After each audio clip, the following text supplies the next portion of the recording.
Hello and welcome to another video by Minifigs in Space. I am your friendly host Brian, who is trying to look a little more sinister today for our Blacktron subject matter. I am of course referring to the Blacktron Renegade. Following in the footsteps of the recent Galaxy Explorer, the Blacktron Renegade is a remake of an older Legoland space set from the 1980s. It is also a remake of the Alienator, but why stop there when there are more Blacktron 1 sets that could be remade? So with that in mind, I present to you a remake of the Batterax, set number 6941 from 1987. So when I designed this, I wanted to maintain the original look of the Blacktron Batterax, but like how they did with the Renegade, I also wanted to modernize it, making it a little bit sleeker. I also wanted to design this using parts only found in the set, making it a true alternate model, which would have no additional cost outside of another copy of the set. There are several design aesthetics and functions carried over from the original LEGO Batterax kit. So at the top here we have the communication array, which was a taller profile in the original set. I did make it sleeker by dropping it down. At the front here, we do have the wedge-shaped nose that is also found in the original Batterax set.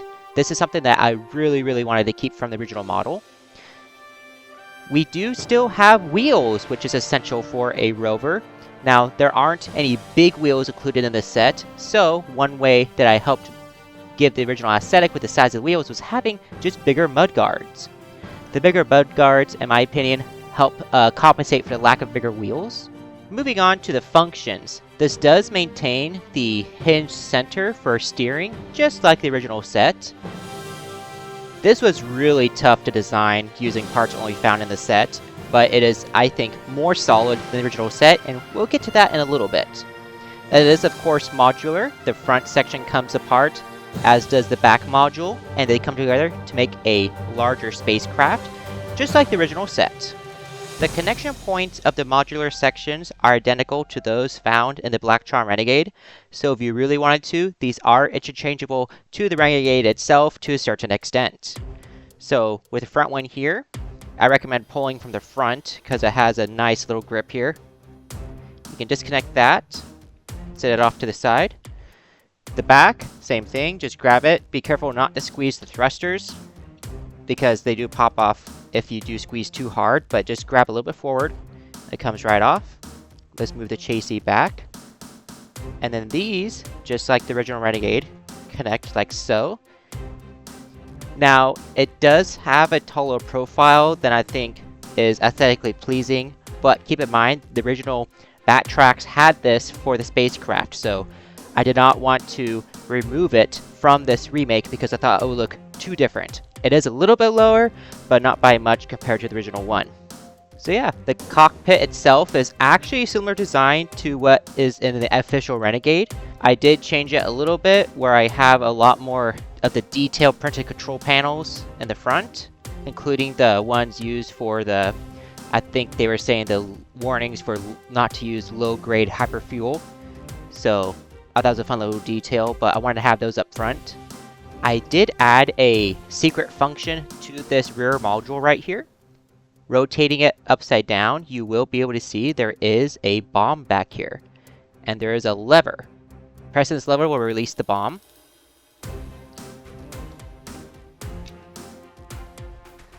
So yeah, I just felt like it needed an extra function that the original one didn't have much of, if any.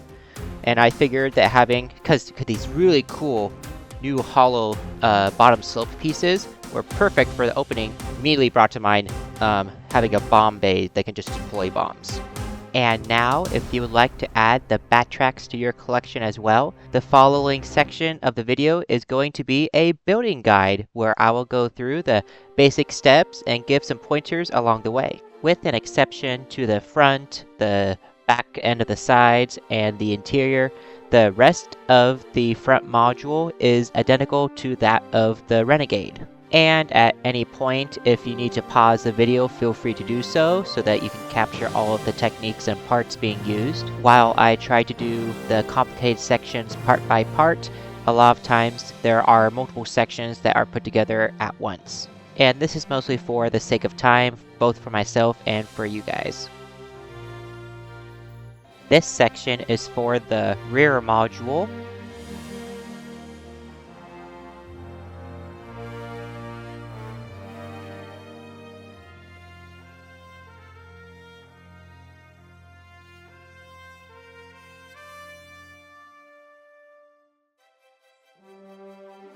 Okay, so right here, I did catch myself getting a little ahead, so you'll see a small repeat of the red section in particular, but basically after this section with the yellow plates on top, you'll be putting on a layer of black plates and then attaching the red section with the clips. There isn't anything really remarkable about these next couple of steps, so we're going to kind of rush through these and get to a more interesting part. The upper communication array uses a couple of brackets, and one thing that is important to note is you will want to put this lattice panel at the back because this will help keep it from popping out. These triangle modified tiles are going to clip right into these modified tile clips. And this is the bomb, which pops in right here. This is the front chassis, which I would consider to be fairly straightforward with building techniques. Just pay attention and of course pause whenever you need to.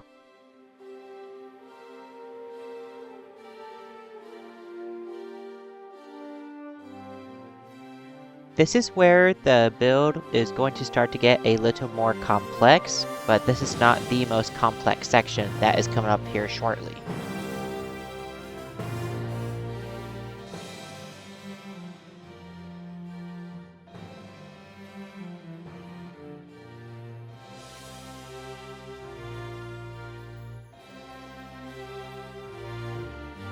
And whoops, I had this plate put on in the wrong direction. It's a quick and easy fix, so just take note of that.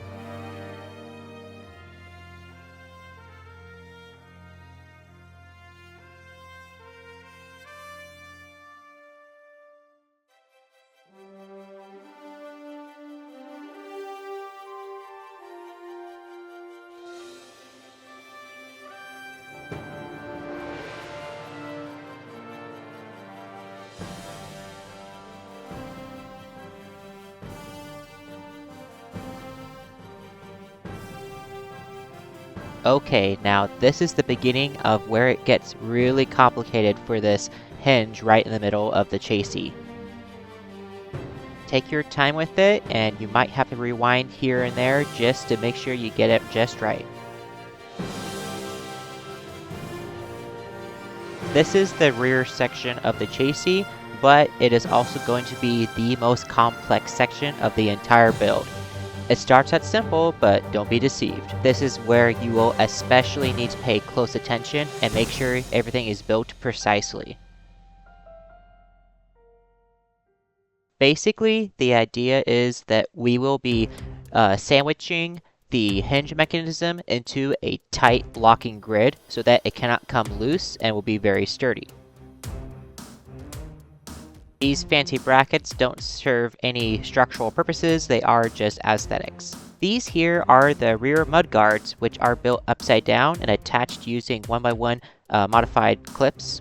This is a mass of plates and clips, but just pause it and you can reconstruct it pretty easily. I got ahead yet again. Just remove these modified plates on top and rearrange the bricks as so. Okay, we are getting to the most challenging part. Are you ready? I really hope so.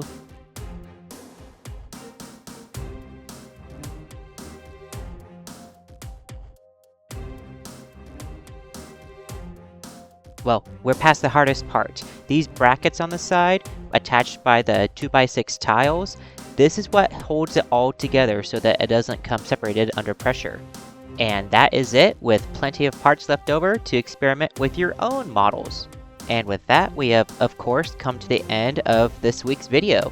Thank you so much for joining me today. I hope you were inspired, and if nothing else, may have learned some new building techniques. Until next time, my friends, keep building your universe. Now, as for it splitting across, that is just like the other Renegade. Whoa, that was tough. Whoa, okay.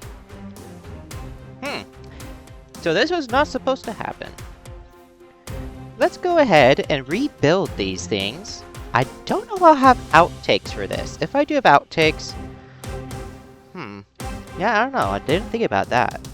Yeah, I don't know why this went... The antenna went flying. I must have been squeezing it too hard or something. Where did that antenna go? I think we're gonna have to cut this so it can go down the antenna. It flew at least 4 feet in the air. So, wow, okay. Well, I have to go find that antenna and rebuild this.